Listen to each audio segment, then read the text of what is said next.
le médecin lui a soudainement annoncé qu'elle était enceinte. Incrédule, elle a demandé au médecin de refaire l'examen, mais le résultat était le même. Elle était enceinte. Son mari avait subi une vasectomie il y a longtemps, mais maintenant, elle était enceinte. Paniquée, elle a tout de suite su que c'était de Matt. Tout avait commencé lors d'une soirée professionnelle. Elle détestait les endroits bondés. Alors, elle s'était cachée au bar, espérant un peu de calme. Puis il était apparu et avait commencé à lui parler. Ses compliments semblaient tellement répétés qu'elle lui avait dit franchement qu'elle était une mère d'âge mûr. Il n'en avait rien à faire. C'est à ce moment-là que son mari, Elliot, avait appelé. Elle s'était écartée pour répondre. Matt avait secrètement cherché des informations sur elle en ligne. Quand elle avait raccroché, il était venu directement vers elle. Il savait qu'elle restaure des meubles, il en a parlé avec désinvolture. Puis, il lui avait tout simplement pris la main et touché ses cales. Son audace l'avait choqué. Juste à ce moment-là, son téléphone avait sonné. Réunion d'urgence. Il devait y aller. Il l'avait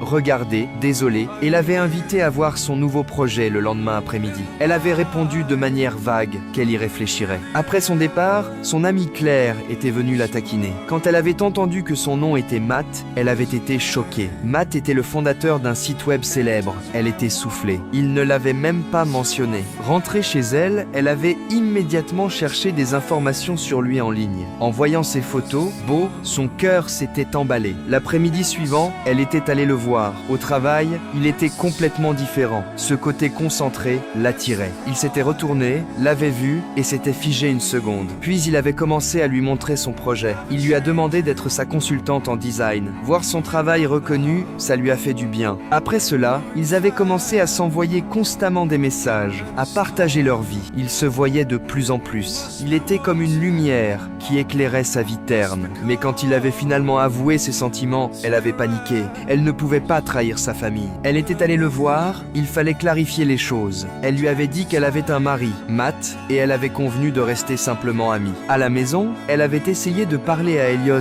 de leurs vacances la semaine prochaine, mais il avait dit qu'il avait un voyage d'affaires. Elle lui avait demandé de le déplacer, il avait refusé. Elle était tellement déçue. Le jour des vacances, elle était seule à la maison. Matt lui avait soudainement envoyé un message. Il était près de chez elle. Elle s'était précipitée pour ranger, avait ouvert la porte en essayant de paraître calme. Elle l'avait emmené dans son atelier. Il s'était juste regardé. La tension montait. Quand il s'était rapproché, son cœur battait la chamade. Quand il l'avait embrassée, elle ne s'était pas écartée. Le lendemain matin, paniquée, elle lui avait dit de partir. Elliot rentrait d'une minute à l'autre. Elliot était rentré. Il avait trouvé quelque chose d'anormal. Il l'avait regardé, inquiet. Elle avait menti, disant qu'elle avait mal à la tête. Après cette erreur, chaque jour était une torture. Elle avait retrouvé Matt et avait complètement coupé les ponts.